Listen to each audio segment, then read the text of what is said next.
મિત્રો, આજની સવારની પ્રેમી સલામ, જય મસીહ કી, પ્રેઝ ધ લોર્ડ, હાલેલુયા. પ્રભુનો આપણે આભાર માનીએ છીએ કે પુનરુત્થાન પછીના દર્શનોમાં શિષ્યોએ જે ભૂમિકા અદા કરી, શિષ્યો વૃદ્ધિ પામ્યા, શિષ્યો વિશ્વાસમાં નબળા હતા, અવિશ્વાસુ હતા, અને એટલા માટે જરૂરી હતું કે તેઓ પુનરુત્થાનના સાક્ષી બને, સુવાર્તા પ્રચારમાં આગળ વધે, મંડળી વૃદ્ધિ પામે, એમની મારફતે પ્રભુનો મહિમા થવાનો છે. તો એ જરૂરી હતું કે તેઓ વિશ્વાસમાં વૃદ્ધિ પામે, અને એટલા માટે પ્રભુએ જુદા જુદા દર્શન આપીને વ્યક્તિગત રીતે પણ તેઓને જણાવ્યું. અને 40 દિવસો દરમિયાન પ્રભુએ ચોક્કસ આખા વિશ્વને જગતને શિક્ષણ આપ્યું, ચમત્કારો કર્યા, દેવના રાજ્યની સુવાર્તાની વાત પ્રગટ કરી. પણ એથી વિશેષ પોતાના શિષ્યોને એમણે આગેવાની માટે તૈયાર કર્યા, શિષ્યપણા માટે તૈયાર કર્યા, પ્રભુનું વચન પ્રગટ કરવા માટે સાચા સુવાર્તિકો બનાવ્યા.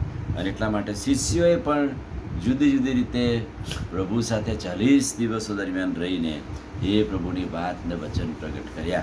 અને અહીંયા આપણે પ્રેરિતોના કૃત્યોના 1 અધ્યાયમાં જોતા આવ્યા છે કે પ્રભુએ પહાડ પર જવાનું કહ્યું, અને પહાડ પર એટલે કે જૈતૂનના પહાડ પર તેઓ ગયા, અને ત્યાં પ્રભુએ અદ્ભુત શિક્ષણ એમને આપ્યું, અદ્ભુત વાતો પ્રગટ કરી. પણ ત્યાર પછી પ્રભુએ, જો તમે 12મા વચનથી જો, વિશ્રામવાની મજલ જેટલે છેટે યરૂશાલેમની પાસે જૈતૂન નામે પહાડ છે, ત્યાંથી તેઓ યરૂશાલેમ પાછા આવ્યા. જૈતૂનના પહાડ પર શિક્ષણ મળ્યું, પ્રભુ સાથેની છેલ્લી મુલાકાત કે વિદાય થઈ. પણ ત્યાર પછી તેઓ ક્યાં જાય? ત્યાંથી ઉતર્યા પછી એમની દિશાઓ હતી ઘર તરફ, પોતાના બિઝનેસ તરફ, કે આમ તેમ જાત. પણ બાપનું વચન હતું કે યરૂશાલેમથી જતા ના, પવિત્ર આત્માનું સામર્થ્ય ના આવે ત્યાં સુધી જતા ના. અને એટલાના માટે જૈતૂનના પહાડ પછી ઉતર્યા પછી દિશા શું હતી, ક્યાં જવું?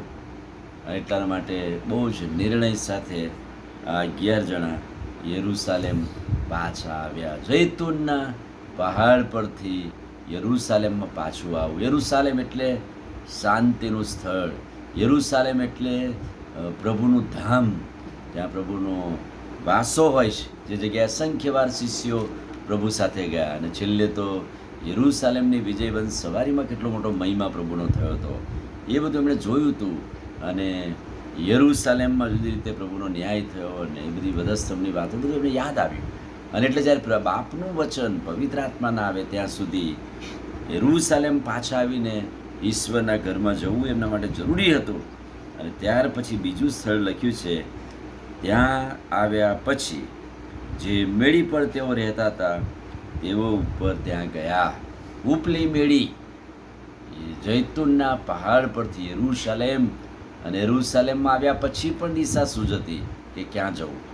પણ ઉપલી મેળી કે જ્યાં શિષ્યપણાના પાઠ શીખ્યા, જ્યાં પ્રભુ સાથે છેલ્લી મેજની સંગત કરી, જ્યાં પ્રભુએ ઉત્તમ પાઠ શીખવ્યા, એવી એક મેળી, શિષ્યપણાનો પાઠ શીખ્યો, એ જગ્યાએ પાછા આવીને 10 દિવસ, 40 પછી 10 દિવસ પ્રાર્થનામાં ગાળવાના, 10 દિવસ પ્રભુની સંગત કરવાની.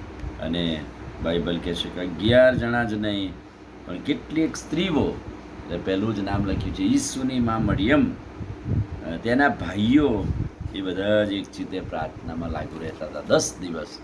મરિયમ પણ હવે પોતાનો દીકરો નહીં, પણ ઈસુ એ ગુરુ છે, પ્રભુ છે, હું એની શિષ્યા છું. એના ભાઈઓ તેઓ પણ જોડાયા, શિષ્યોની સાથે કેટલીક સ્ત્રીઓ અને ભાઈઓ પણ જોડાયા ઉપલી મેળી પર શિષ્યપણા માટે, પ્રાર્થના માટે, પ્રભુના વચનો માટે. અને આ દિવસોમાં આપણે જોઈશું કે કેવી રીતે તેઓ ઉપલી મેળી પર ગયા, શું પાઠ શીખ્યા, કે આખા વિશ્વને જગતને માટે તેઓ આશીર્વાદનું કારણ બન્યા. આમીન. પ્રાર્થના કરીએ. વાલા પ્રભુ, આજે સવારે તમારા અદ્ભુત અને પવિત્ર વચનને માટે આભાર. શિષ્યો જૈતૂનના પહાડથી યરૂશાલેમ જાય, અને યરૂશાલેમથી ઉપલી મેળી પર જાય, અને શિષ્યપણાના પાઠ શીખ્યા. વચનો અમારા માટે આશીર્વાદિત કરો. પ્રભુ ઈસુના નામમાં માંગીએ છીએ, સાંભળોને માન્ય કરો. આમીન. God bless you.